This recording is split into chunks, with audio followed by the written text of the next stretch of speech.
oleh orang-orang bengatua si asampung ke Kanjeng Nabi.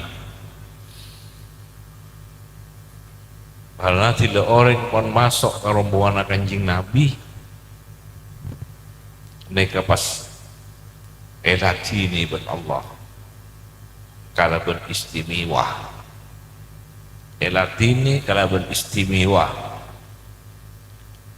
Bila masuk ke rombongan Kanjeng Nabi, norok tak epesa ben Allah.